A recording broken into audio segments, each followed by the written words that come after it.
تمہیں پتا ہے بیٹا، حشام کہا کرتا تھا کہ اس حویلی میں اس کی دلہن بن کر ایسی لڑکی آئے گی جو اس حویلی کی شان و شوکت کا مقابلہ کر سکے، جو پروکار ہو۔ اب مجھے اپنے حشام کے لیے ایسی لڑکی مل چکی ہے، اب تم میرے لیے حشام ہو جاؤ۔ اس لڑکی کو لے آؤ جس کی تلقین تمہیں حشام نے کی ہے، بی جان نم آنکھوں اور بھیگے لہجے میں کہہ رہی تھی۔ جارڈن نے سر اٹھا کر انہیں دیکھا۔ بی جان اس کے بالوں کو سہلا رہی تھی، وہ آنسو ضبط کرنے کی کوشش کر رہی تھی۔ جارڈن کو حشام کے انتقال کی خبر ایلا نے دی تھی، جسے سن کر وہ دنگ رہ گیا تھا۔ جسے وہ خود اپنے ہاتھوں سے مارنا چاہتا تھا، وہ شخص تو خود ہی دنیا چھوڑ کر چلا گیا تھا۔ وہ پاکستان آ گیا تھا۔ جب وہ حویلی پہنچا تو ضیا جبیل اسے لپٹ کر روئے تھے۔ جارڈن کا دل سخت نہیں تھا، بلکہ وہ بدلے کی آگ میں اتنا سخت دل بن چکا تھا۔ اس نے ایک بار ماہی کے اس کی ماں کے واسطے دینے پر ہاتھ سے پستل پھینک دیا تھا۔ وہ آنا نہیں چاہتا تھا، لیکن نہ جانے کیوں وہ آ گیا تھا۔ اور بی جان کو دیکھ کر اسے اپنی ماں یاد آئی تھی۔ وہ ایک دم ڈر گیا تھا، اسے لگا تھا اسے دھتکار دیا جائے گا، لیکن نہیں۔ بی جان نے آگے بڑھ کر اس کی پیشانی پر پیار کیا تھا۔ وہ اس کا بھی بیٹا تھا، سگا نہ صحیح، سوتیلا ہی صحیح۔ حشام نے مرنے سے پہلے بی جان کو سب بتا دیا تھا اور وعدہ کیا تھا کہ بی جان جارڈن کو اپنا بیٹا ہی سمجھیں گی۔ اس نے ساری زندگی یتیمے میں گزاری تھی، اور پھر بی جان جانتی تھی نفرت کو نفرت سے نہیں، محبت سے ختم کیا جاتا ہے۔ سید جبیل نے بھی جارڈن کو کھلے دل سے قبول کیا تھا۔ حشام خود تو چلا گیا تھا، لیکن خاندان کی خود ساختہ روایات پر کاری ضرب لگا کر گیا تھا، جنہوں نے مارتھا کی جان لے لی تھی۔ ضیا جبیل کو کبھی خوش نہیں ہونے دیا تھا، بی جان کو اداس رکھا تھا، حشام کو باندھ کر رکھا تھا، جنہوں نے ماہی کا دل توڑا تھا۔ اس کی موت ایک بہت بڑا پیغام چھوڑ کر گئی تھی، جسے سب پورا کرنے کی کوشش کر رہے تھے۔ میں آپ سے وعدہ کرتا ہوں بی جان، میں حشام کی ہر خواہش کو پورا کروں گا۔ جارڈن نے صدقے دل سے وعدہ کیا تھا، اور بی جان نم آنکھیں لیے مسکرا دی تھی۔ مسٹر آر جے عرف سلفائڈ آپ سے ملنے کو آیا ہے، جلدی تشریف لے آئیں۔ جارڈن نے اسٹڈی روم میں کتابوں کے درمیان بیٹھے روحان سے کہا تھا۔ روحان نے چونک کر اسے دیکھا۔ اس کا انداز بالکل حشام جیسا تھا۔ وہ کتنی ہی دیر اسے تکتا رہا تھا۔ ایسے کیا دیکھ رہے ہو؟ جارڈن نے سوالیہ نظروں سے پوچھا تھا۔ روحان نے سر سے پاؤں تک اسے دیکھا تھا۔ وہ کافی حد تک حشام سے مشابہت رکھتا تھا۔ وہ اچانک اپنی جگہ سے اٹھا اور جارڈن کی طرف بڑھا تھا۔ جارڈن کو سمجھ نہیں آ رہا تھا کہ وہ اسے کیوں دیکھ رہا تھا۔ اس سے پہلے وہ کچھ کہتا، روحان نے اس کے گلے میں اپنے بازو ڈال دیے تھے، بالکل ویسے ہی جیسے وہ حشام کے ساتھ کیا کرتا تھا۔ اب وہ اس سے لپٹا کھڑا تھا، اپنے آنسو ضبط کرنے کی کوشش کر رہا تھا۔ حشام نے کہا تھا وہ ہمیشہ اس کے ساتھ رہے گا، اور آج روحان کو اس کی بات سمجھ آئی تھی۔ وہ دونوں بھائی تھے اور ایک دوسرے سے بہت مماثلت رکھتے تھے۔ جارڈن اس کی اس حرکت پر دنگ رہ گیا تھا۔ بہت شکریہ جارڈن، تم اس حویلی میں آئے ہو، روحان نے اس سے الگ ہوتے ہوئے کہا تھا۔ یہ ایک لمبی بات ہے جس میں میرا معافی مانگنا بھی بنتا ہے، لیکن اس وقت تم سے کوئی ملنے آیا ہے، جاؤ پہلے مل لو۔ ٹھیک ہے، روحان اس بات میں سر ہلاتا کمرے سے باہر نکل گیا تھا۔ روحان لاؤنج میں آیا تو ہانم صوفے پر بیٹھی تھی اور اس کے پاس ویل چیئر پر ایک لڑکی بیٹھی تھی، جسے دیکھ کر وہ حیران رہ گیا تھا۔ شمائل نیازی، اور وہ بھی ملتان میں؟ روحان کو یقین نہیں آ رہا تھا وہ ویل چیئر پر تھی۔ روحان کو دیکھ کر اس کی آنکھوں میں نمی ابری تھی۔ میں تم سے معافی مانگنے آئی ہوں۔ میں نے اپنی ضد اور انا میں تمہاری جان لینے کی کوشش کی تھی اور اپنی طرف سے لے بھی چکی تھی، لیکن میں بھول گئی تھی۔ یہ دنیا میں کفات عمل ہے۔ دیکھو آج میں چلنے کی قابل نہیں ہوں، میں جس کا خود کا ایکسیڈنٹ ہو گیا تھا۔ وہ ندامت اور شرمندگی لیے کہہ رہی تھی۔ آپ کو کیا لگتا ہے مس شمائل نیازی کہ مجھے خبر نہیں ہوگی کہ میرے ساتھ یہ حادثہ کس نے کروایا تھا؟ روحان کی بات پر وہ چونکی تھی۔ ٹھیک ہونے کے بعد میں نے سب سے پہلا کام یہی کیا تھا اور سراغ بھی لگا لیا تھا، لیکن جب پتا چلا کہ اس حادثے کے پیچھے تمہارا ہاتھ تھا تو خاموش ہو گیا اور معاف کر دیا۔ شاید تم اپنی جگہ ٹھیک تھی۔ شمائل اس کی بات سن کر دنگ رہ گئی تھی۔ اسے یقین نہیں ہو رہا تھا کہ اس کے سامنے بیٹھا شخص آر جے ہی تھا۔ میں آر جے نہیں ہوں۔ آپ کا تعلق اور دشمنی آر جے سے تھی۔ میں روحان جبیل ہوں۔ مجھ سے نہ آپ کا کوئی تعلق ہے اور نہ کوئی دشمنی۔ وہ جیسے اس کی سوچ پڑ گیا تھا۔ شمائل کے پاس کہنے کو کچھ بچا ہی نہیں تھا۔ برے ہاتھ سے بڑے بڑے لوگوں کا غرور توڑ دیتے ہیں، اور شمائل نے آج سے بھی نور کی کھا چکی تھی۔ تمہیں اب واپس آ جانا چاہیے روحان بیٹا، نور کو تمہاری ضرورت ہے۔ ڈاکٹر باسط اسے لندن واپس بلا رہے تھے۔ سب کچھ ادھورا تھا۔ یہاں ملتان کی زمین میں حشام دفن تھا۔ روحان کا دل نہیں کرتا تھا اس شہر کو چھوڑنے کو۔ میں کوشش کروں گا۔ کوشش نہیں، تمہیں آنا ہوگا، اور جلد آنا ہوگا۔ اور حشام بھی تو یہی چاہتا تھا نا کہ تم آگے بڑھو۔ جی، روحان نے آنکھوں میں آئی نمی کو صاف کرتے ہوئے کہا تھا۔ مجھے امید ہے تم سب سنبھال لو گے، کیونکہ تم اب حشام ہو۔ روحان نے اپنے سامنے کھڑے جارڈن سے کہا تھا۔ وہ اور حانم لندن واپس جا رہے تھے۔ اپنے حشام پر پورا بھروسہ رکھو، سب ٹھیک ہو جائے گا۔ اس نے مسکرا کر یقین دلایا تھا۔ بیس جان نے حانم کی پیشانی پر بوسہ دیا تھا، اور ان کے حشام کی پسند تھی، اور ان کے شاہ بیٹے کی بیوی بیس جان کو وہ ہر لحاظ سے عزیز تھی۔ ایک بھوجل شام میں ڈھیروں دعاؤں کے حصار کے بعد وہ دونوں لندن کے لیے روانہ ہو چکے تھے۔ وہ کلف لگے کپڑے پہنے، کندھوں پر سیاہ چادر پھیلائے، لاؤنج میں اس دیوار کے سامنے کھڑا تھا جس پر ایک تصویر لگی تھی، حشام جبیل کی تصویر۔ وہ بھی کلف لگے، سفید کپڑوں میں ملبوس تھا، کندھوں پر چادر پھیلائے، ٹانگ پر ٹانگ جمائے، وہ خوبصورتی سے مسکرا رہا تھا۔ آنکھوں میں الوہی سی چمک تھی۔ تصویر کے باہر کھڑا حشام تصویر کے اندر موجود حشام کو غور سے دیکھ رہا تھا۔ دیکھو، آج میں نے بہت کچھ سنبھال لیا ہے، جیسا تم چاہتے تھے۔ تم نے اپنے آخری خط میں جو جو کہا تھا میں نے ویسا ہی کیا۔ بس ایک کام رہ گیا ہے، سب سے اہم کام۔ میں کل پیرس جا رہا ہوں، تم دعا کرنا کہ وہ مان جائے۔ وہ تصویر سے مخاطب تھا۔ واقعی اس نے سب سنبھال لیا تھا، علاقے کے معاملات، گدی پر بیٹھنے کے معاملات۔ سید جبیل اس سے بہت خوش تھے۔ تمہیں پتہ ہے انسان زندہ ہوتے ہوئے دنیا فتح کرتا ہے، اور تم نے مر کر سب کچھ فتح کر لیا۔ وہ نما کے لیے کہہ رہا تھا۔ وہ ٹھیک ہی تو کہہ رہا تھا۔ وہ روحان اور حانم کو ملوا گیا تھا۔ وہ بی جان اور سید ضیاء جبیل کے درمیان کی سرد مہری کو ختم کر گیا تھا۔ وہ اسے اس خاندان کا حصہ بنا گیا تھا۔ وہ سید جبیل کو ان کی خود ساختہ روایات سے باہر نکلنے پر مجبور کر گیا تھا۔ اس نے کیا خاص کام کیا تھا؟ کچھ بھی نہیں۔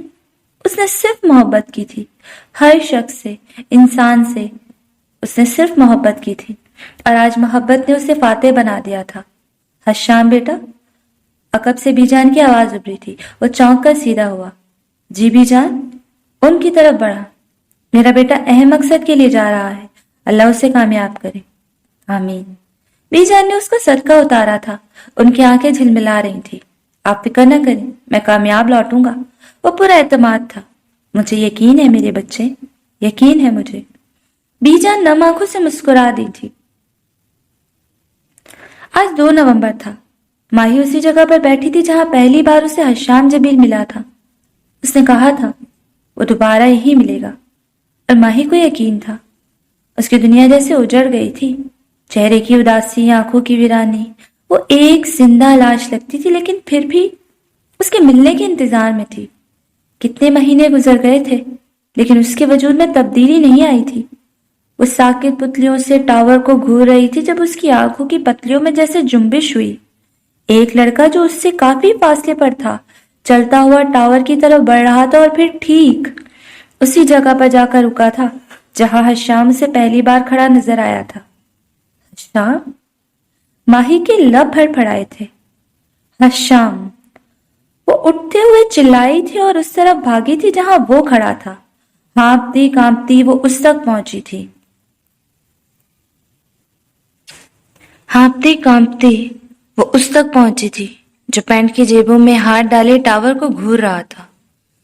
ماہی نے کندھے سے پکڑ کر اس کا رخ اپنی طرف کیا تھا۔ وہ اس وقت پاگل نظر آ رہی تھی، اور پھر اپنے سامنے کھڑے شخص کو دیکھ کر وہ دنگ رہ گئی تھی۔ جارڈن تم؟ اسے یقین نہیں ہو رہا تھا وہ وہی تھا، حشام جیسا، لیکن جارڈن؟ سوری، آپ کو غلط فہمی ہوئی ہے۔ میرا نام حشام بن جبیل ہے، وہ آنکھوں سے چشمہ اتارتے ہوئے بتا رہا تھا۔ ماہی کے چہرے کا رنگ پک ہوا تھا۔ وہ پیدائشی مسلمان تھا۔ جارڈن نام بدل کر روحان نے اس کا نام حشام رکھ دیا تھا۔ ماہی بے یقینی سے اسے دیکھ رہی تھی۔ وہ واقعی حشام جبیل لگ رہا تھا، چہرے پر وہی نرم سی مسکراہٹ،